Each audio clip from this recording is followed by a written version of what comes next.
সুপ্রিয় শিক্ষার্থী বন্ধুরা, রাসায়নিক বিক্রিয়ার তৃতীয় ক্লাসে তোমাদের সবাইকে স্বাগত জানাচ্ছি। আমি ইরফান আল রাফি। আমরা আজকে রেডক্স বিক্রিয়ার যে ধরনগুলি রয়েছে, অর্থাৎ 4 ধরনের রেডক্স বিক্রিয়া আমাদের বইয়ে আলোচনা করা হয়েছে, আমরা সেগুলি সম্পর্কে আজকে পড়াশোনা করব। রেডক্স বিক্রিয়া।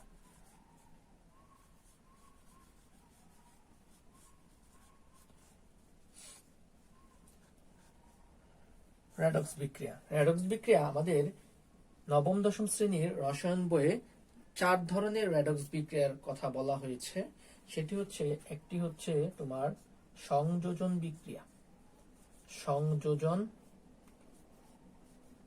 বিক্রিয়া,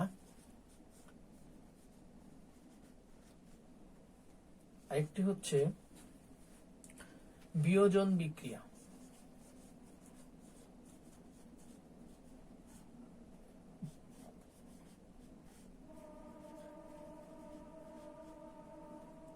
নাম্বার 3 হচ্ছে প্রতিস্থাপন বিক্রিয়া।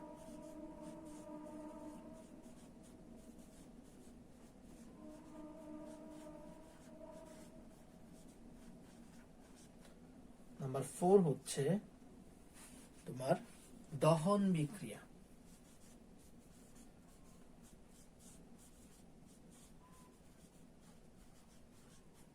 সংযোজন বিক্রিয়া, বিয়োজন বিক্রিয়া, প্রতিস্থাপন বিক্রিয়া, দহন বিক্রিয়া।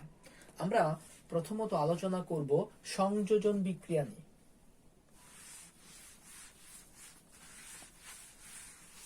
সংযোজন বিক্রিয়া, দেখো, সংযোজন বিক্রিয়া বিষয়টি সম্পর্কে যদি আমরা বলতে চাই, তাহলে প্রথমত আমাদের এই শব্দটির দিকে তাকাতে হবে। সংযোজন মানে হচ্ছে কয়েকটা জিনিসকে আমরা কি করব, এখানে যুক্ত করব, সংযোজিত করব। কয়েকটা বিষয়কে বা কয়েকটা মৌলকে বা কয়েকটা যৌগকে আমরা কি করব, যুক্ত করব। এই বিক্রিয়ায়, যে বিক্রিয়ায় কয়েকটা যৌগকে যুক্ত করা হয় বা সংযোগ করা হয়, একত্রিত করা হয়, সেটাই হচ্ছে সংযোজন বিক্রিয়া। ওকে, তাহলে আমরা এখানে কি করব, কয়েকটা যৌগ বা মৌলকে কি করব, সংযোজন করব।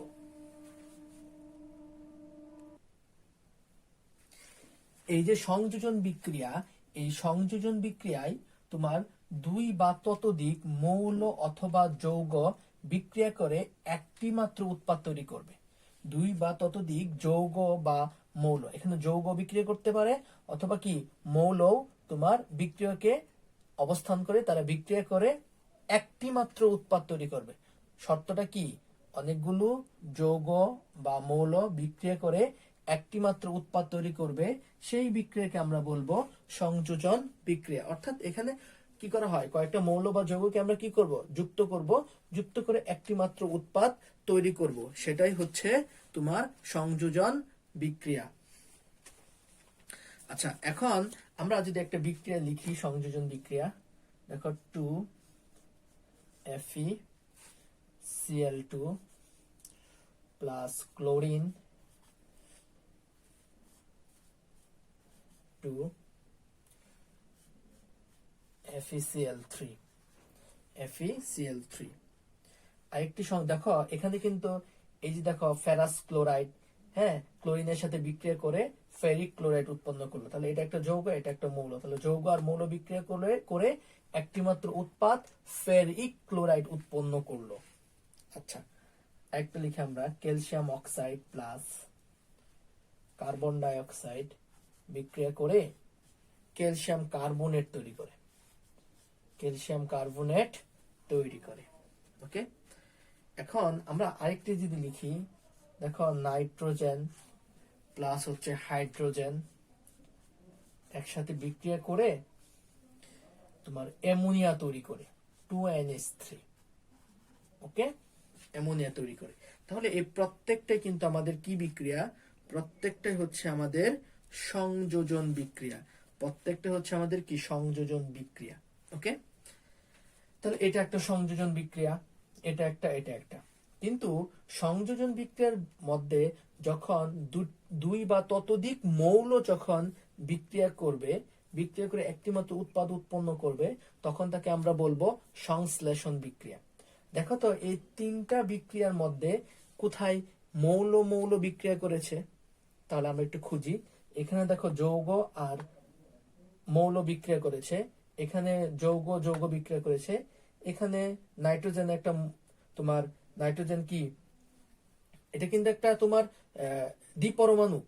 নাইট্রোজেন হচ্ছে একটা অণু, ঠিক আছে, কিন্তু এরা পরমাণুর মতন আচরণ করতেছে, দ্বিপরমাণু করা। দেখো তাহলে এখানে মৌল মৌল বিক্রিয়া করতেছে, মৌল মৌল বিক্রিয়া করে কি তৈরি করতেছে, অ্যামোনিয়া তৈরি করতেছে।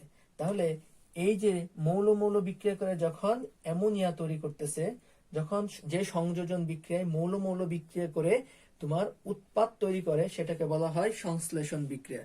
সেটাকে কি বলা হয়, সংশ্লেষণ বিক্রিয়া।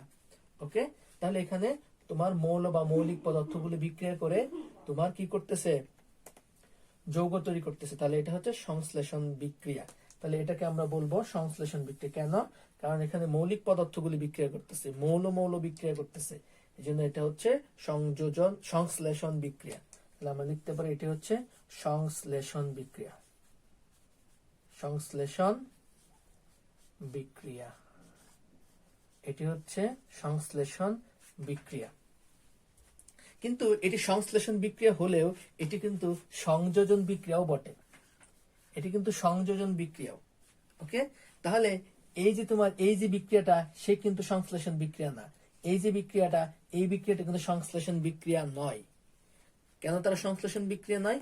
কারণ হচ্ছে তারা তো মৌল মৌল বিক্রিয়া করে নাই, মৌলিক পদার্থগুলি বিক্রিয়া করে নাই, তারা তো যৌগ মৌল বিক্রিয়া করছে, যৌগ যৌগ বিক্রিয়া করছে। এই জন্য আমরা এই যে দুইটা বিক্রিয়া, 1 নাম্বার এবং 2 নাম্বার যে বিক্রিয়া, তাদেরকে কিন্তু আমরা তোমার সংশ্লেষণ বিক্রিয়া বলতেছি না। কেন বলতেছি না? কারণ তারা কি করে নাই, মৌল মৌল বিক্রিয়া করে নাই।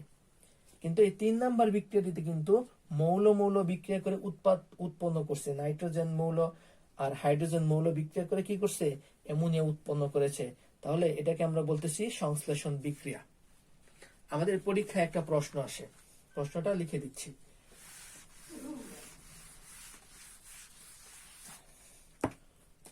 দেখো, সকল সংশ্লেষণ বিক্রিয়া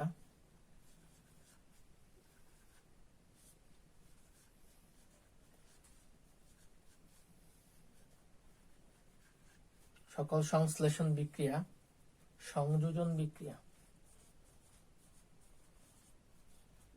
বিক্রিয়া কিন্তু সকল সংযোজন বিক্রিয়া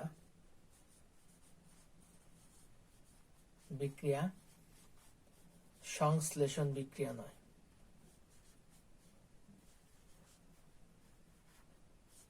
সংশ্লেষণ বিক্রিয়া নয়। আশা করি এই প্রশ্নটার উত্তর তোমরা নিজেরাই দিতে পারবা। কেন দিতে পারবা? দেখো, আমরা প্রথম যে দুইটা বিক্রিয়া লিখেছিলাম, ওখানে কিন্তু প্রথম দুইটা বিক্রিয়া কিন্তু শুধুমাত্র সংযোজন বিক্রিয়া, কিন্তু 3 নাম্বার যে বিক্রিয়াটি, সেটি কিন্তু সংযোজন এবং কি সংশ্লেষণ বিক্রিয়া। এজন্য আমরা বলতে পারি, দেখো, সকল সংশ্লেষণ বিক্রিয়াটা কি তোমার সংযোজন বিক্রিয়া, কিন্তু সকল সংযোজন বিক্রিয়া সংশ্লেষণ নয়। কিন্তু 1 নাম্বার 2 নাম্বার যে বিক্রিয়াটা, তাদেরকে কিন্তু আমরা কি বলতে পারতেছি না, সংশ্লেষণ বলতে পারতেছি না। কেন বলতে পারতেছি না? কারণ তারা মৌল মৌল বিক্রিয়া করে নাই। সেখানে কি মৌল আর যৌগ বিক্রিয়া করছে, তারপরটা কি যৌগ যৌগ বিক্রিয়া করছে। এজন্য তাদেরকে আমরা সংশ্লেষণ বিক্রিয়া বলতে পারতেছি না। তাদেরকে আমরা কি বলতেছি? তাদেরকে শুধুমাত্র আমরা সংযোজন বিক্রিয়া বলতেছি। কিন্তু 3 নাম্বার বিক্রিয়ার দিকে তাকাও, সেখানে কিন্তু তোমার নাইট্রোজেন এবং হাইড্রোজেন যে মৌল, তারা বিক্রিয়া করে কিন্তু অ্যামোনিয়া উৎপন্ন করছে। এটা একদিকে কি তোমার সংযোজন বিক্রিয়া, অন্যদিকে কি আবার সংশ্লেষণ বিক্রিয়াও। কারণ আমরা জানি যে সংযোজন বিক্রিয়ায় মৌল মৌল বিক্রিয়া করে একটি মাত্র উৎপাদ উৎপন্ন করে, তাকে বলা হয় সংশ্লেষণ বিক্রিয়া। আমাদের 3 নাম্বার বিক্রিয়াটিতে কি হয়েছে? মৌল মৌল বিক্রিয়া করে উৎপাদ উৎপন্ন করেছে। এই জন্য 3 নাম্বার মৌলটি সংশ্লেষণ বিক্রিয়া এবং সংযোজন বিক্রিয়া। কিন্তু 1 নাম্বার এবং 2 নাম্বার বিক্রিয়াটি কিন্তু তোমার সংশ্লেষণ বিক্রিয়া নয়, সেটি শুধুমাত্র সংযোজন বিক্রিয়া। এই জন্য আমরা বলতে পারি সকল সংশ্লেষণ বিক্রিয়া সংযোজন বিক্রিয়া, কিন্তু সকল সংযোজন বিক্রিয়া সংশ্লেষণ বিক্রিয়া নয়। ওকে, আশা করি বিষয়টি বুঝতে পেরেছ। এখন আমরা পড়ব বিয়োজন বিক্রিয়া।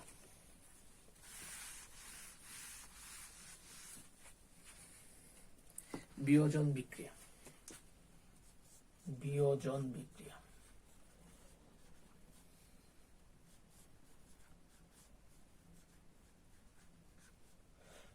বিয়োজন বিক্রিয়াতে কি হয়? বেসিক্যালি বিয়োজন বিক্রিয়াতে তোমার একটা যৌগ তোমার ভেঙে বিশ্লেষিত হয়, একটা যৌগ ভেঙে কি হয়? বিশ্লেষিত হয়। ঠিক আছে, বিয়োজন বিক্রিয়াতে এই ঘটনাটি তোমার ঘটে থাকে। একটা যৌগ ভেঙে তোমার মৌলে পরিণত হতে পারে অথবা যৌগে পরিণত হতে পারে, এরকম। তাহলে আমরা যদি একটা বিক্রিয়া লিখি তাহলে বিষয়টি মনে হয় আমাদের ক্লিয়ার হবে। দেখো, PCl5 পটাশিয়াম ফসফরাস পেন্টাক্লোরাইড, এটাকে তুমি যদি বিয়োজিত করো, বিয়োজিত করলে তুমি PCl3 পাবা। আর কি পাবা? তুমি পাবা ক্লোরিন পাবা। দেখো, এটা ছিল ফসফরাস পেন্টাক্লোরাইড, এটা যখন বিয়োজিত হয়েছে মানে ভাঙছে, ভাঙে কি উৎপন্ন করছে? ভাঙা উৎপন্ন করছে হচ্ছে তোমার ফসফরাস ট্রাইক্লোরাইড আর হচ্ছে ক্লোরিন উৎপন্ন করেছে। আমরা যদি আরেকটা বিক্রিয়া দেখাই, তোমার ক্যালসিয়াম কার্বনেট, ক্যালসিয়াম কার্বনেটকে তুমি যদি বিয়োজিত করো তাহলে কি উৎপন্ন হবে? ক্যালসিয়াম অক্সাইড উৎপন্ন হবে, আর উৎপন্ন হবে তোমার কার্বন ডাই অক্সাইড। উৎপন্ন হবে কি? তোমার কার্বন ডাই অক্সাইড। ওকে, তাহলে এখানে কি হচ্ছে? এখানে কিন্তু তোমার ক্যালসিয়াম কার্বনেটটা ভাঙতেছে, ভাঙা ক্যালসিয়াম অক্সাইড এবং কার্বন ডাই অক্সাইড উৎপন্ন হচ্ছে। দেখো, এখানে কিন্তু যৌগ উৎপন্ন হতে পারে, আবার কি মৌল উৎপন্ন হতে পারে। উৎপাদে কি থাকতে পারে? যৌগ থাকতে পারে, আবার কি মৌল থাকতে পারে। দেখো, এখানে যৌগ আর এখানে কি মৌল, এখানে যৌগ আবার কি যৌগ। তাহলে যখন একটি যৌগ ভেঙে বা বিশ্লেষিত হয়ে মৌল বা অপর একটি যৌগে পরিণত হবে, সেটাকে বলবো আমরা বিয়োজন বিক্রিয়া। আশা করি বিষয়টি বুঝতে পেরেছ।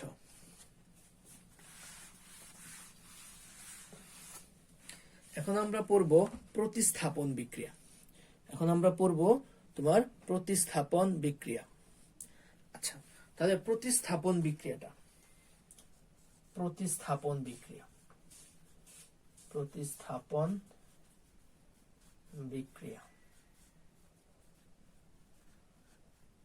প্রতিস্থাপন বিক্রিয়া।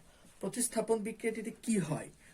প্রতিস্থাপন বিক্রিয়াটিতে তোমার একটি মৌল বা একটি মৌল কি করে অপর একটি মৌলকে সরিয়ে সে কি করে ওই মৌলের জায়গাটা দখল করে। বিষয়টি হচ্ছে এরকম। এখন আমি যদি তোমাকে বিষয়টা যদি একটা বিক্রিয়া লিখে দিই তাহলে মনে হয় বিষয়টা বুঝতে সুবিধা হবে। দেখো, জিঙ্ক, এই জিঙ্ক যখন সালফিউরিক অ্যাসিডের সাথে বিক্রিয়া করে তখন তোমার জিঙ্ক সালফেট তৈরি করে, জিঙ্ক সালফেট তৈরি করে এবং হাইড্রোজেন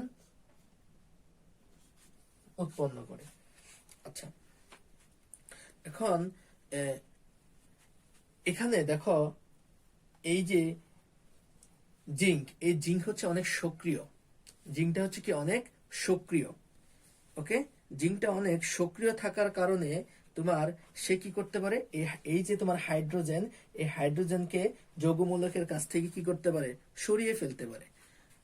যৌগমূলকের কাছ থেকে কি করতে পারে? সরিয়ে ফেলতে পারে, বা এই হাইড্রোজেনকে কি করে? সরিয়ে প্রতিস্থাপন করে দেয়। জিঙ্ক কি অনেক সক্রিয়, যার কারণে সে এই যৌগটা, এই যে সালফিউরিক অ্যাসিড থেকে হাইড্রোজেনকে কি করে? প্রতিস্থাপন করে। প্রতিস্থাপন করে সে কি করে? সে সালফেটের সাথে একত্রিত হয়ে জিঙ্ক সালফেট তৈরি করে এবং হাইড্রোজেনটা কি আলাদা, সেপারেট থাকে, পৃথক অবস্থায় থাকে। ওকে, তাহলে আমি আবার বলতেছি, এই যে বিক্রিয়া, এই বিক্রিয়ার মধ্যে তোমার জিঙ্ক হচ্ছে অনেক সক্রিয়, যার কারণে সে জিঙ্ক সালফেট থেকে সালফিউরিক অ্যাসিড থেকে হাইড্রোজেনকে প্রতিস্থাপন করে সে সালফেটের সাথে মিশে কি করে? জিঙ্ক সালফেট তৈরি করে এবং হাইড্রোজেন তৈরি করে। আশা করি বিষয়টি বুঝতে পেরেছ। মানে প্রতিস্থাপন করবে, একজনকে কি করবে, সরিয়ে দিবে, সরিয়ে সে সেই জায়গাটা দখল করবে। জিঙ্ক কি করছে, হাইড্রোজেনের জায়গাটা নিজে দখল করেছে। এই ছিল আমাদের প্রতিস্থাপন বিক্রিয়া।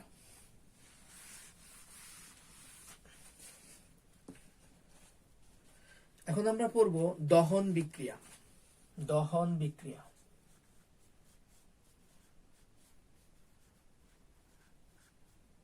দহন বিক্রিয়া। দহন বিক্রিয়ায় কি হয়? দহন বিক্রিয়ায় তোমার অক্সিজেনের উপস্থিতিতে তুমি কোনো কিছুকে পুড়াবা। অক্সিজেনের উপস্থিতিতে তুমি যখন কোনো কিছুকে পুড়িয়ে তুমি একটা অক্সাইডে পরিণত করবা, সেটাকে বলবো আমরা দহন বিক্রিয়া। অক্সিজেনের উপস্থিতিতে তুমি যখন কোনো কিছুকে পুড়াবা, সেটাকে বলবো আমরা কি, দহন বিক্রিয়া। ওকে, তাহলে আমরা এভাবে বলতে পারি যে অক্সিজেনের উপস্থিতিতে কোনো কিছুকে পুরানো, উপস্থিতিতে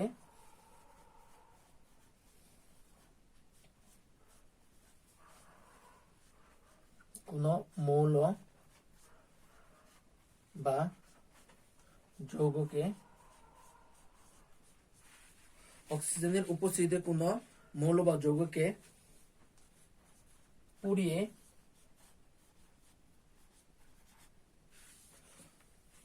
পুড়িয়ে তার উপাদান মৌলের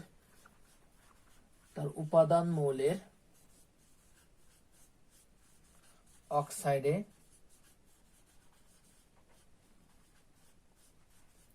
পরিণত করা।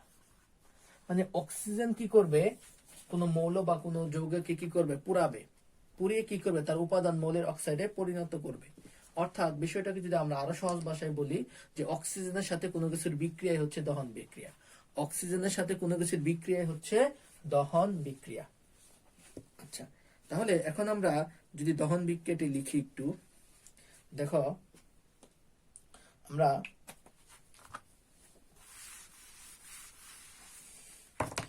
মিথেন, CH4 মিথেন কি করবে, যখন অক্সিজেনের সাথে বিক্রিয়া করে কি করবে, কার্বন ডাই অক্সাইড এবং তোমার উৎপন্ন করবে হচ্ছে পানি এবং কিছু তাপ উৎপন্ন করবে।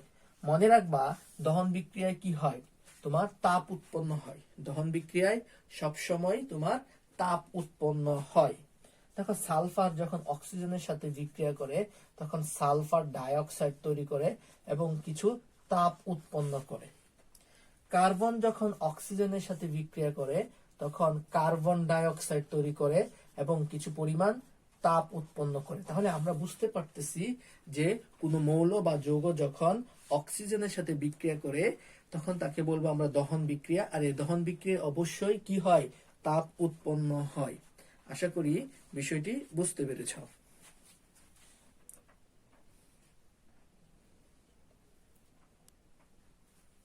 এই ছিল আমাদের রেডক্স বিক্রিয়ার কয়েকটি ধরন। এখন আমরা আলোচনা করব নন রেডক্স বিক্রিয়া।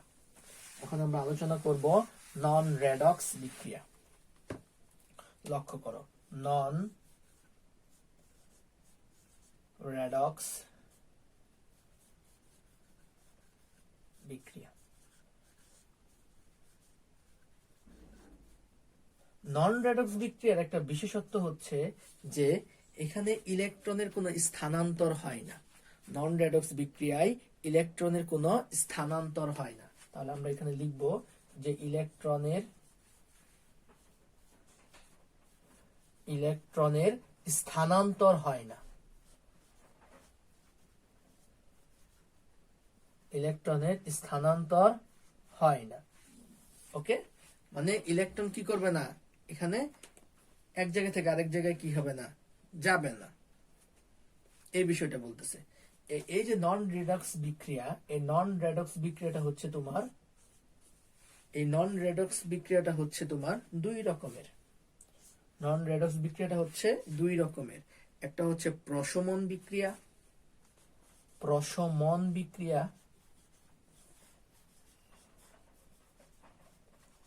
আরেকটা হচ্ছে তোমার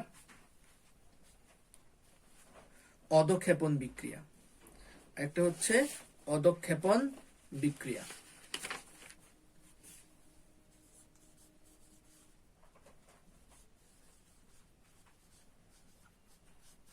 অধঃক্ষেপণ বিক্রিয়া। এখন আমরা আলোচনা করব প্রশমন বিক্রিয়া নিয়ে। এখন আমরা আলোচনা করব প্রশমন বিক্রিয়া।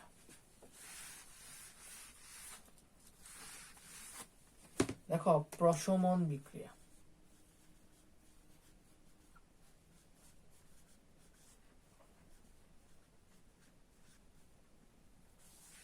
প্রশমন বিক্রিয়া, প্রশমন বিক্রিয়াটা কি? প্রশমন বিক্রিয়াটা হচ্ছে তোমার এখানে অ্যাসিড এবং ক্ষার বিক্রিয়া করবে। অ্যাসিড এবং ক্ষার কি করবে? বিক্রিয়া করবে। বিক্রিয়া করে তোমার লবণ এবং পানি উৎপন্ন করবে। লবণ এবং কি করবে? পানি উৎপন্ন করবে। প্রশমন বিক্রিয়া সবসময় মনে রাখবা লবণ এবং পানি উৎপন্ন হয়। তাহলে প্রশমন বিক্রিয়ার গঠনটা যদি আমরা একটু লিখি যে অ্যাসিড প্লাস ক্ষারক বা ক্ষার, অ্যাসিড আর কি ক্ষার বিক্রিয়া করে কি উৎপন্ন করবে? লবণ প্লাস হচ্ছে পানি, অর্থাৎ প্রশমন বিক্রিয়া লবণ এবং পানি উৎপন্ন হয়। আচ্ছা, তাহলে আমরা একটা বিক্রিয়া লিখি। দেখো একটা অ্যাসিড তাহলে আমরা লিখলাম HCl একটা অ্যাসিড, তারপর আমরা লিখলাম একটি ক্ষার লিখলাম সোডিয়াম হাইড্রোক্সাইড। বিক্রিয়া করে কি উৎপন্ন করবে? বিক্রিয়া করে উৎপন্ন করবে সোডিয়াম ক্লোরাইডের একটা লবণ, আর উৎপন্ন করবে হচ্ছে পানি। এটাই হচ্ছে আমাদের প্রশমন বিক্রিয়া। এখন লক্ষণীয় বিষয় হচ্ছে যে আমরা কিন্তু বলেছিলাম যে প্রশমন বিক্রিয়া হচ্ছে এক ধরনের নন রেডক্স বিক্রিয়া। প্রশমন বিক্রিয়া হচ্ছে এক ধরনের নন রেডক্স বিক্রিয়া, যেখানে ইলেকট্রনের কি হয় না? যেখানে ইলেকট্রনের কোনো স্থানান্তর হয় না। যেখানে ইলেকট্রনের কোনো স্থানান্তর হয় না। দেখো আমরা একটু তাহলে লক্ষ্য দেখি যে ইলেকট্রন স্থানান্তর হয় কিনা। দেখো হাইড্রোজেনের জারণ মান হচ্ছে +1, তাহলে ক্লোরিনের কত? -1। দেখো সোডিয়ামের জারণ মান কত? +1। অক্সিজেনের জারণ মান কত? -2। হাইড্রোজেনের জারণ মান কত? +1। সোডিয়ামের কত? +1। ক্লোরিনের কত জারণ মান? ক্লোরিনের জারণ মান হচ্ছে তোমার -1।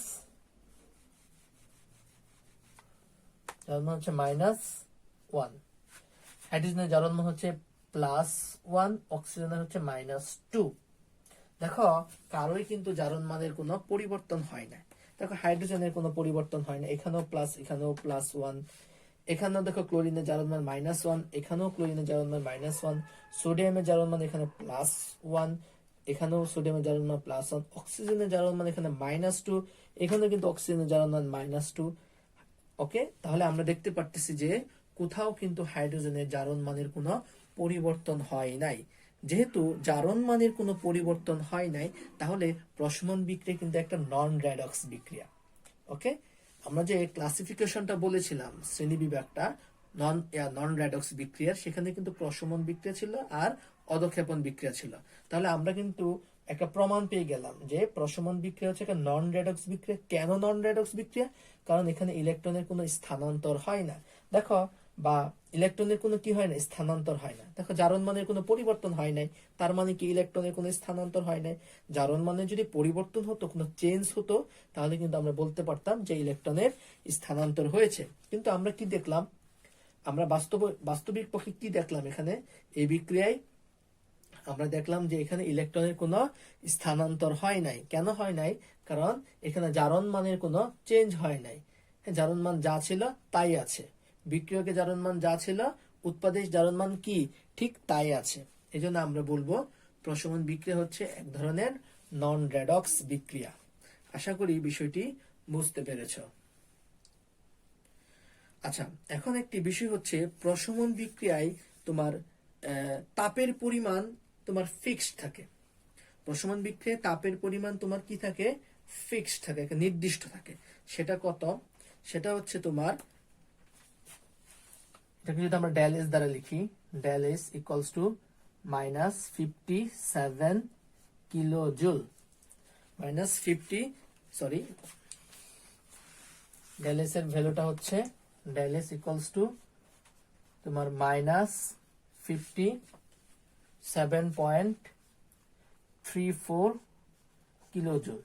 প্রশমন বিক্রিয়ায় তাপের পরিমাণটা নির্দিষ্ট থাকে এবং এই প্রশমন বিক্রিয়া কিন্তু তাপও উৎপন্ন হয়। ঠিক আছে, প্রশমন বিক্রিয়া কি হয়, তাপও কিন্তু উৎপন্ন হয়।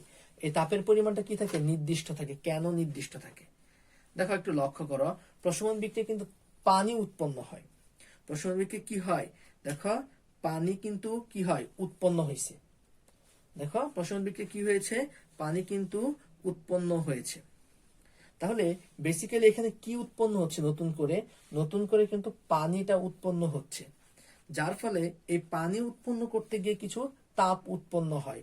সেটাই হচ্ছে এই ডেল এসটা, সেটাই হচ্ছে কি এই ডেল এস। আচ্ছা, মানে এখানে কি পানি উৎপন্ন হয়েছে না, পানি কিভাবে হয়েছে, এইচ প্লাস আর তোমার কি ওএস মাইনাস, এই দুইটা যখন বিক্রিয়া করছে, বিক্রিয়া করে কি উৎপন্ন করছে, পানি উৎপন্ন করছে। আর এই পানির সাথে তোমার 57.34 কিলোজুল তাপ উৎপন্ন হয়েছে। যেহেতু এখানে তাপ উৎপন্ন হয়েছে, এই জন্য কিন্তু আমরা লিখেছি ডেল এস সমান -57.34 কিলোজুল। আশা করি বিষয়টি বুঝতে পেরেছ। তারপরে আমি আরেকবার বলতেছি, প্রশমন বিক্রিয়া অ্যাসিড এবং ক্ষার বিক্রিয়া করে লবণ এবং পানি উৎপন্ন করে। দেখো এই যে অ্যাসিড এবং ক্ষার বিক্রিয়া করে লবণ এবং পানি উৎপন্ন করলো, পাশাপাশি কিছু তাপ উৎপন্ন করবে। আর এই তাপের পরিমাণটা কি থাকবে, ধ্রুবক থাকবে, নির্দিষ্ট থাকবে। এখন আমি যদি এখন সালফিউরিক অ্যাসিড ব্যবহার করতাম, তাহলেও কিন্তু তাপের পরিমাণ নির্দিষ্ট থাকতো। এই যে -57.34 কিলোজুল, ডেল এস -57.34 কিলোজুলই কিন্তু কি হইতো। আচ্ছা, কেন হচ্ছে, কারণ এই প্রশমন বিক্রিয়ায় নতুন একটা জিনিস বা নতুন একটা কি যৌগ উৎপন্ন করতেছে। সেটা কি, সেটা কিন্তু তোমার পানি। তাহলে পানি যখন উৎপন্ন করে, তখন তোমার 57.34 কিলোজুল কিন্তু তাপ উৎপন্ন হয়। তুমি যদি এখানে সালফিউরিক অ্যাসিড দিতা তাহলেও কিন্তু হতো, তুমি যদি নাইট্রিক অ্যাসিড দিতা তাহলেও কিন্তু এই 57.34 কিলোজুল তাপ উৎপন্ন হইতো। এই জন্য আমরা বলতেছি প্রশমন বিক্রিয়া তাপের পরিমাণটা কি ধ্রুবক থাকে, নির্দিষ্ট থাকে। আশা করি বিষয়টি বুঝতে পেরেছ।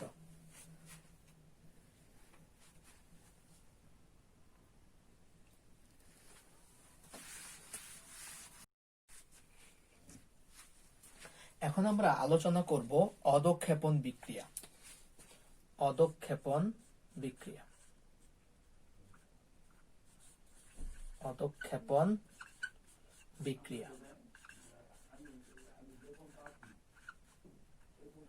অদক্ষেপণ বিক্রিয়া, দেখো অদক্ষেপণ বিক্রিয়াটি বেসিক্যালি কি, দেখো অদক্ষেপণ বিক্রিয়াটি হচ্ছে যখন তুমি একটা পাত্রে যখন বিক্রিয়া করবা, বিক্রিয়া করার পর সেই পাত্রের তলদেশে অর্থাৎ পাত্রের নিচে তোমার তলানি জমবে। পাত্রের নিচে তোমার কি জমবে, তলানি জমবে। যে সকল বিক্রিয়ায় বিক্রিয়া করার পর পাত্রের তলদেশে কঠিন পদার্থের তলানি জমে, সেই সকল বিক্রিয়াকে বলা হয় অদক্ষেপণ বিক্রিয়া। সেই সকল বিক্রিয়াকে কি বলা হয়, অদক্ষেপণ বিক্রিয়া। তাহলে আমরা একটা জিনিস লিখতে পারি, বিক্রিয়ার পর পাত্রের তলদেশে কঠিন পদার্থের অদক্ষেপ পড়ে। কঠিন পদার্থে কি পড়ে, অদক্ষেপ বা তলানি। অদক্ষেপ বা তলানি পড়ে। তাহলে বিক্রিয়ার পর পাত্রের তলদেশে কঠিন পদার্থের অদক্ষেপ বা তলানি পড়ে, মানে উৎপাদ যে উৎপন্ন করবে সেই উৎপাদের একটা অংশ কি করবে, তোমার তলানি পড়বে।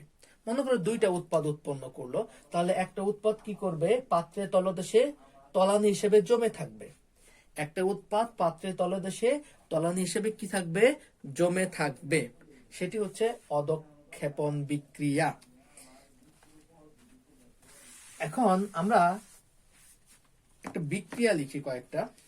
দেখো সোডিয়াম ক্লোরাইড, আমরা অদক্ষেপণ বিক্রিয়াগুলো লেখার ক্ষেত্রে আমরা যৌগগুলোর বা মৌলগুলোর কি করব, আমরা ভৌত অবস্থা উল্লেখ করে দিব। তাহলে সোডিয়াম ক্লোরাইড হচ্ছে জলীয় অ্যাকুয়াস।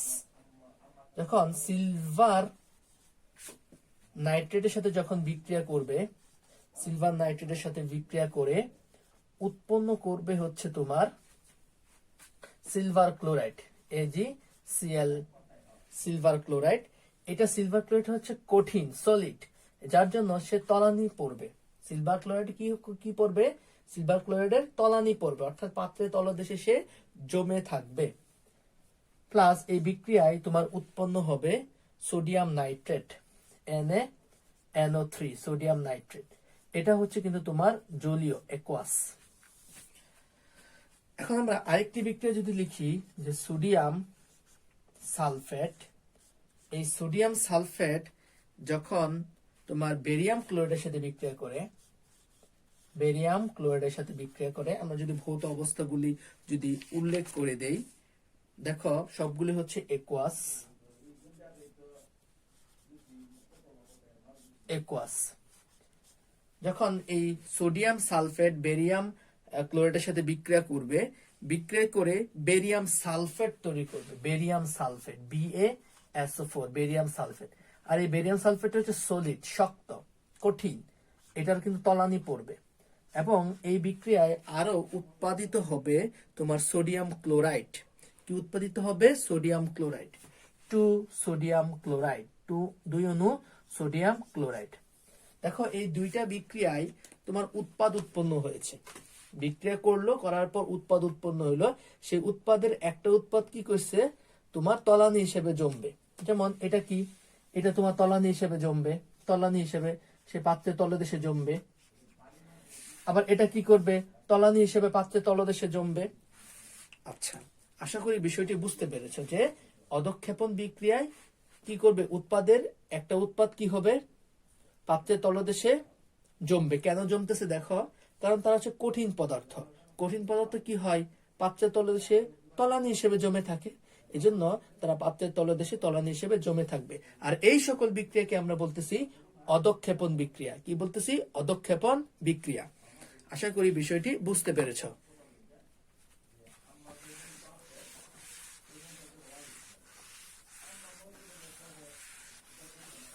আচ্ছা, এখন আমরা আলোচনা করব বিশেষ ধরনের কিছু বিক্রিয়া নিয়ে।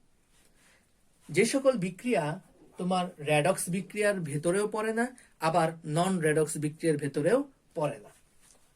বিশেষ ধরনের রাসায়নিক বিক্রিয়া, বিশেষ ধরনের রাসায়নিক বিক্রিয়া, বিশেষ ধরনের রাসায়নিক বিক্রিয়া। কেন আমরা বিশেষ ধরনের বলতেছি? অলরেডি কিন্তু আমরা বলেছি যে তারা রেডক্স বিক্রিয়াও নয়, আবার কি নন রেডক্স বিক্রিয়াও তারা নয়। আচ্ছা, তাহলে কি কি বিক্রিয়া আছে যে বিশেষ ধরনের বিক্রিয়া? বিশেষ ধরনের বিক্রিয়াগুলি হচ্ছে তোমার, একটা হচ্ছে তোমার পানি বা আর্দ্র বিশ্লেষণ বিক্রিয়া বা পানি বিশ্লেষণ বিক্রিয়া, আর্দ্র বিশ্লেষণ, আর্দ্র বিশ্লেষণ বা পানি বিশ্লেষণ বিক্রিয়া, পানি বিশ্লেষণ, আর্দ্র বিশ্লেষণ বা পানি বিশ্লেষণ বিক্রিয়া, এই একটা বিক্রিয়া। 2 নম্বর বিক্রিয়াটা কি? 2 নম্বর বিক্রিয়া হচ্ছে পানি যোজন বিক্রিয়া, পানি যোজন বিক্রিয়া, পানি যোজন বিক্রিয়া। 3 নম্বর বিক্রিয়াটা কি? 3 নম্বর বিক্রিয়াটি হচ্ছে তোমার সমানুকরণ বিক্রিয়া। 3 নম্বর বিক্রিয়াটি হচ্ছে সমানুকরণ বিক্রিয়া, সমানুকরণ, সমানুকরণ বিক্রিয়া, সমানুকরণ বিক্রিয়া। 4 নম্বর বিক্রিয়াটি হচ্ছে পলিমারকরণ বিক্রিয়া, পলিমারকরণ বিক্রিয়া, পলিমারকরণ,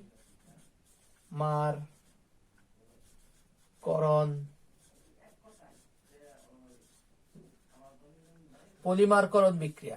তাহলে আর্দ্র বিশ্লেষণ বিক্রিয়া, যেখানে কি হয় তোমার পানির সাহায্যে তুমি কোনো কিছুকে বিশ্লেষণ করবা, সেটা হচ্ছে আর্দ্র বিশ্লেষণ বিক্রিয়া। আর পানি যোজন বিক্রিয়া, তুমি পানি যুক্ত করবা জাস্ট, আর কিছু করবা না, কোন একটা যৌগের সাথে জাস্ট পানি যুক্ত করবা, সেটা হচ্ছে পানি যোজন বিক্রিয়া। আর সমানুকরণ বিক্রিয়া হচ্ছে তোমার, এটা আমরা বিস্তারিত একটু পরেই পড়বো। আর পলিমারকরণ বিক্রিয়া, এটা আমরা বিস্তারিত পড়বো। আচ্ছা, এখন প্রথমত আমরা আলোচনা করব আর্দ্র বিশ্লেষণ বিক্রিয়া। প্রথমত আমরা আলোচনা করব আর্দ্র বিশ্লেষণ বিক্রিয়া। আচ্ছা, এখন দেখো আর্দ্র বিশ্লেষণ বিক্রিয়াটা কি, বা পানি বিশ্লেষণ বিক্রিয়া।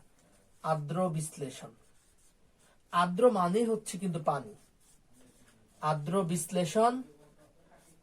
বিশ্লেষণ বিক্রিয়া। আচ্ছা, এই যে আর্দ্র বিশ্লেষণ যে বিক্রিয়াটি রয়েছে, এই আর্দ্র বিশ্লেষণ বিক্রিয়াতে কি হয়? আর্দ্র বিশ্লেষণ বিক্রিয়াতে তোমার কোনো একটি যৌগ বা কোনো একটি মৌল তোমার কি করে, পানির সাথে বিক্রিয়া করে। পানির সাথে বিক্রিয়া করে তারা নতুন কোনো উৎপাদ তৈরি করবে। অর্থাৎ আমরা বলতে পারি পানির সাথে বিক্রিয়া করে নতুন কোনো একটি উৎপাদ তৈরি করবে। পানির সাথে বিক্রিয়া করে নতুন কোনো একটি উৎপাদ তৈরি করবে। তাহলে আমরা লিখে রাখি একটু পড়ার সুবিধার্থে, পানির সাথে বিক্রিয়া করে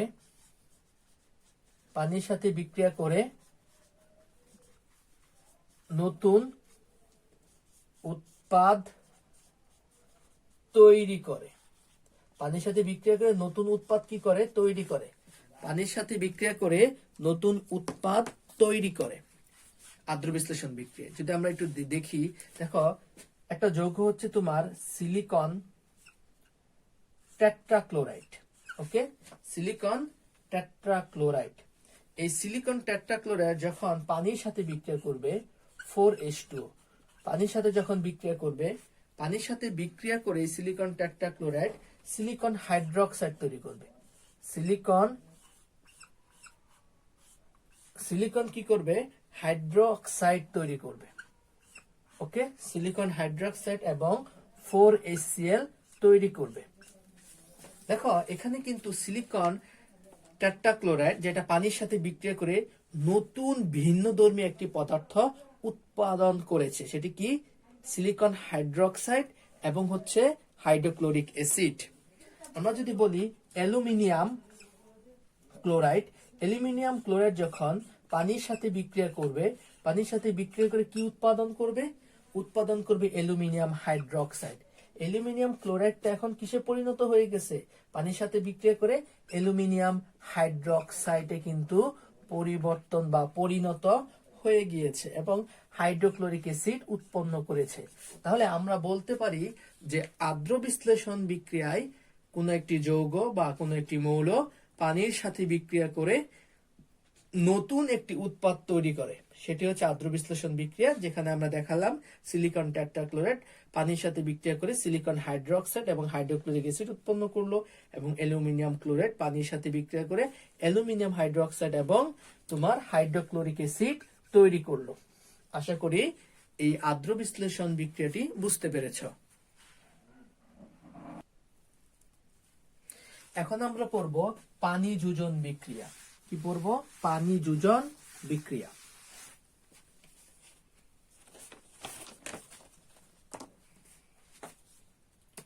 পানি যুজন বিক্রিয়া। পানি যুজন বিক্রিয়া।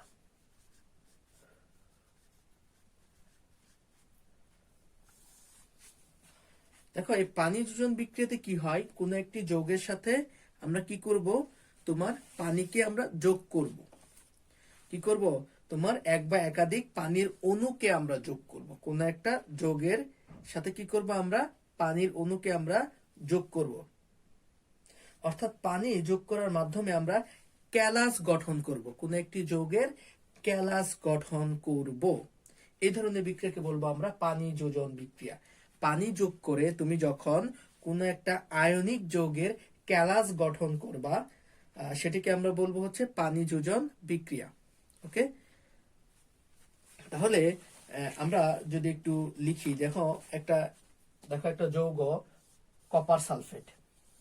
এই কপার সালফেটের সাথে তুমি যখন 5 অণু পানি যোগ করবা, তখন কিন্তু এই কপার সালফেট এই যে পানির সাথে কিন্তু কোনো বিক্রিয়া করবে না। এই কপার কিন্তু হাইড্রোজেনের সাথে বিক্রিয়া করবে না, এই সালফার কিন্তু অক্সিজেনের সাথে বিক্রিয়া করবে না, বা অক্সিজেন বা অক্সিজেন হাইড্রোজেন কিন্তু কোনো বিক্রিয়া করবে না। জাস্ট এই কপার সালফেটের সাথে পানিটা কি হবে? যুক্ত হবে। যুক্ত হয়ে কি করবে? যুক্ত হয়ে তারা কি করবে? ক্যালাস গঠন করবে। কি গঠন করবে? তারা ক্যালাস গঠন করবে। এই যে আমরা কপার সালফেট, আমরা কপার সালফেট লিখলাম, এই কপার সালফেটের সাথে শুধুমাত্র কি হবে, পানিটা যুক্ত হবে, যুক্ত হয়ে ক্যালাস গঠন করেছে। কপার সালফেট ইন্টু 5 অণু পানি, কপার সালফেট ইন্টু 5 অণু অর্থাৎ 5 অণু পানি। ওকে, দেখো তুমি যখন পানি যোগ করছো এই কপার সালফেটের সাথে, তখন কিন্তু এখানে একটা ক্যালাস গঠন হয়েছে। কপার সালফেটের কিন্তু একটা কি হয়েছে, ক্যালাস গঠন হয়েছে, এবং পানি যোগ করার কারণে এখানে কিছু পরিবর্তন হয়। আচ্ছা, কি পরিবর্তন হয় দেখো, আমরা যদি একটু বলি যে কপার সালফেট, এই কপার সালফেটটা হচ্ছে তোমার সাদা রঙের, কি এটা সাদা রং, সাদা রঙের হয়ে থাকে। আর এই কপার সালফেট ইন্টু 5 অণু পানি, যেটাকে বলতেছি আমরা তোমার কপার সালফেটের ক্যালাস বলতেছি, এটি হচ্ছে তোমার নীল রঙের, এটি হচ্ছে তোমার নীল রং। এজন্য এটিকে বলা হয়, ইংরেজিতে বলা হয় ব্লু ভিট্রিয়ল, বাংলায় বলা হয় তুত। ওকে, আচ্ছা, শুধুমাত্র এই সকল পানি যোজন বিক্রিয়ায় ক্যালাস গঠন করবে, নতুন কিন্তু কোনো উৎপাদ গঠন করবে না। শুধুমাত্র কি করবে, আমি আবারও বলতেছি, শুধুমাত্র ক্যালাস গঠন করবে। কোন একটা যৌগের সাথে যখন পানি যুক্ত অবস্থায় থাকে, পানির অণু যুক্ত থাকে, তখন তাকে বলা হয় ক্যালাস। কোন একটা যৌগের সাথে যখন পানি যুক্ত অবস্থায় থাকে, পানির অণুগুলো যুক্ত অবস্থায় থাকে, তখন তাকে বলা হয় ক্যালাস। এখান থেকে কিন্তু নতুন কোনো উৎপাদ তৈরি করতেছে না, উৎপাদ কিন্তু কপার সালফেটই। কপার সালফেটের সাথে শুধু কি 5 অণু পানি যুক্ত হয়েছে। ওকে, তাহলে এটি হচ্ছে কপার সালফেটের কি একটা ক্যালাস। এরকম আমরা আরো অনেক ক্যালাস গঠন করতে পারি। দাঁড়াও, আমরা আরো কয়েকটা বিক্রিয়া দেখাচ্ছি। যদি আমরা বলি ফেরাস সালফেট, FeSO4, ফেরাস সালফেটের সাথে তুমি যখন পানি যোগ করবা, তখন কি হবে, ফেরাস সালফেট FeSO4 ইন্টু 7 অণু পানি। তুমি যখন আবার জিঙ্ক সালফেটের সাথে তুমি যখন আবার 7 অণু তোমার পানি যোগ করবা, তখন কি হবে, জিঙ্ক সালফেট ইন্টু 7 অণু পানি। এইগুলো কিন্তু জিঙ্ক সালফেটের একটা ক্যালাস, বা এই যে ফেরাস সালফেট কিন্তু একটা ক্যালাস অবস্থা এখানে রয়েছে। আচ্ছা, এখন তুমি যদি এখানে ক্যালসিয়াম ক্লোরাইড এর সাথে তুমি যদি 6 অণু যদি পানি যোগ করো, তাহলে কি হবে, তাহলে হবে ক্যালসিয়াম ক্লোরাইড ইন্টু 6 অণু পানি। তুমি যদি এখানে ম্যাগনেসিয়াম ক্লোরাইডের সাথে তুমি যদি 7 অণু পানি যদি যোগ করো, তখন কি হবে, তখন হবে ম্যাগনেসিয়াম ক্লোরাইড ইন্টু 7 অণু ওয়াটার বা পানি।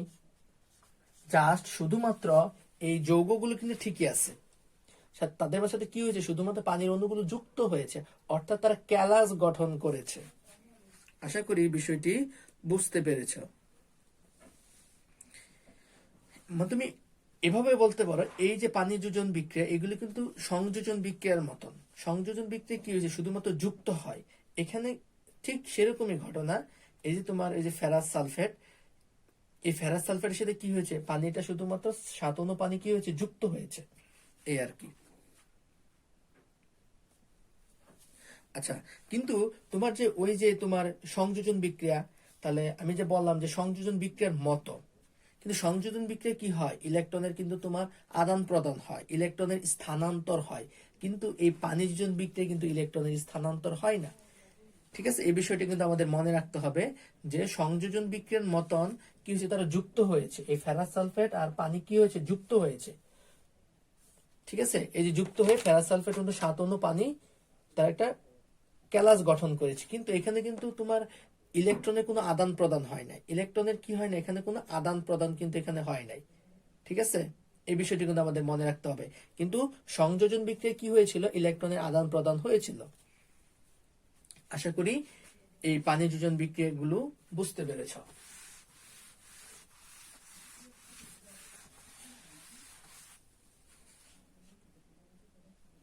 এখন আমরা আলোচনা করব সমানুকরণ বিক্রিয়া। সমানুকরণ বিক্রিয়া।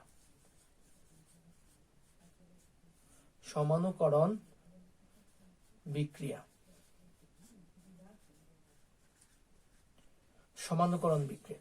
সমানুকরণ বিক্রিয়া হচ্ছে, দেখো তুমি যখন একটা যৌগকে, তুমি যখন মনে করো তাদের আণবিক যে সংকেত, সে আণবিক সংকেতটাকে ঠিক থাকবে, কিন্তু তাদের গঠনে পরিবর্তন হবে। আণবিক সংকেত কি থাকবে? ঠিক থাকবে, তাদের গঠনটা কি হবে? পরিবর্তন হবে। আণবিক সংকেত কি থাকবে? ঠিক থাকবে, তাদের গঠনে কি হবে? পরিবর্তন হবে। দেখো অ্যামোনিয়াম সায়ানেট, যদি একটু আমরা লিখি তাহলে মনে হয় বুঝতে সুবিধা হবে। Ammonium cyanate, NH4CnO, ammonium cyanate. তুমি যদি এই অ্যামোনিয়াম সায়ানেটকে তুমি যদি তাপ দাও, তাপ দিলে কি হবে? তুমি এখানে তাপ দিলা, তাপ দিলে সে তোমার ইউরিয়াতে পরিণত হয়। কিসে পরিণত হয়? ইউরিয়া। ইউরিয়া হচ্ছে এক ধরনের সার, আমরা যেটা জমিতে ব্যবহার করি। এই ইউরিয়াতে কি হয়? পরিণত হয়। H2NCO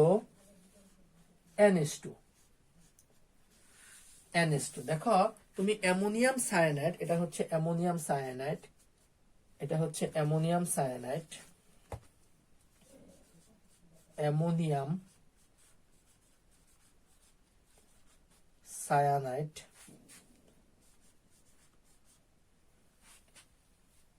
ammonium cyanide, ammonium cyanide. এই অ্যামোনিয়াম সায়ানাইডকে তুমি যখন তাপ দিবা তখন সে ইউরিয়াতে পরিণত হয়। এটা হচ্ছে ইউরিয়া, ইউরিয়াতে পরিণত হয়। এখন দেখো এটার যে আণবিক বা সংকেত অ্যামোনিয়াম সায়ানাইডের, ইউরিয়ারও কিন্তু তোমার আণবিক সংকেত একই। আণবিক সংকেত কি? একই, শুধুমাত্র তাদের গাঠনিক সংকেতটা ভিন্ন। দেখো এই অ্যামোনিয়াম সায়ানাইডের আণবিক সংকেতটা হচ্ছে তোমার এরকম, H4N2CO। এটা হচ্ছে অ্যামোনিয়াম সায়ানাইডের আণবিক সংকেত। ওকে, আমরা যেটা লিখেছি, দেখো আমরা যেটা লিখেছি তার আণবিক সংকেতটা হচ্ছে এরকম।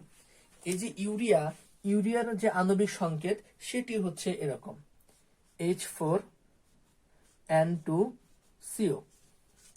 দুইজনের কি আণবিক সংকেত কিন্তু একই, কিন্তু তুমি যখন তাপ দিছ, তাপ দেওয়ার ফলে কি হয়ে গেছে? তাদের গাঠনিক যে গঠন, সে গঠনটা শুধুমাত্র ভিন্ন হয়ে গিয়েছে, কিন্তু তাদের আণবিক সংকেত কিন্তু একই।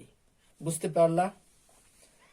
তোমার মালাতে যেরকম একটার সাথে একটা প্রতিযুক্ত হয়ে মালা তৈরি হয়, ঠিক তেমনি ভাবে পলিমারকরণ বিক্রিয়াতে ক্ষুদ্র ক্ষুদ্র বা ছোট ছোট অনেকগুলো অণু কি একটার সাথে একটা যুক্ত হয়, যুক্ত হয়ে একটা বিশাল বড় একটা অণু গঠন করে।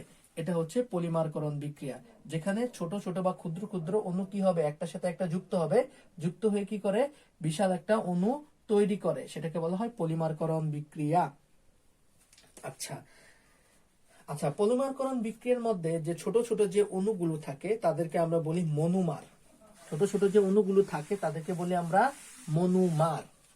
আচ্ছা আচ্ছা, তাহলে আমরা তাদেরকে কি বলি? মনোমার। মনোমার। তাহলে আমরা বলতে পারি মনোমার থেকে আমরা কি পাই? পলিমার পাই। মনোমার থেকে আমরা কি পাই?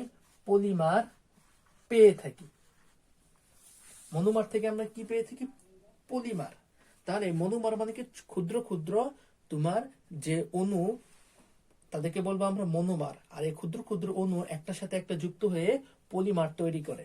যদি আমরা একটু দেখাই, যেমন দেখো ইথেন, যদি আমরা দেখাই যে ইথিন, ইথিন, এই ইথিনের অনেকগুলো অণু যখন একটার সাথে একটা যুক্ত হয়, এন মানে কি? এন মানে অনেকগুলো অণু আমরা বোঝাচ্ছি। যখন একটার সাথে একটা যুক্ত হবে তখন কিন্তু পলিথিন তৈরি করবে। তখন কিন্তু তোমার কি করবে? পলিথিন তৈরি করবে। এখানে আমরা বন্ড, এগুলি কিন্তু বন্ড, বন্ধন। এখানে কিন্তু আরো H2 আছে, এদিক দিয়ে কিন্তু আরো H2 আছে, এদিক দিয়ে কিন্তু আরো H2 এরকম অনেকগুলো আছে। বুঝতে পারলা? আচ্ছা, এটার নাম হচ্ছে ইথিন আর এটার নাম হচ্ছে পলিথিন। এভাবে কিন্তু আমরা পলিথিন যে ব্যবহার করি সেই পলিথিনটা কিন্তু আমরা এই বিক্রিয়ার মাধ্যমে পেয়ে থাকি। তাহলে এটা মনোমারটা কি? ইথিন। অনেকগুলো ইথিন, শত শত ইথিন একসাথে যুক্ত হয়ে পলিথিন তৈরি করে। আর এই বিক্রিয়াটাকে আমরা বলতেছি পলিমারকরণ বিক্রিয়া, যেখানে কি হয় মনোমার থেকে পলিমার পেয়ে থাকি। তাহলে পলিমারকরণ বিক্রিয়া মনোমার কোনটা? মনোমার হচ্ছে আমাদের ইথিন, আর পলিমার কোনটা? পলিথিন। আশা করি বিষয়টি বুঝতে পেরেছ।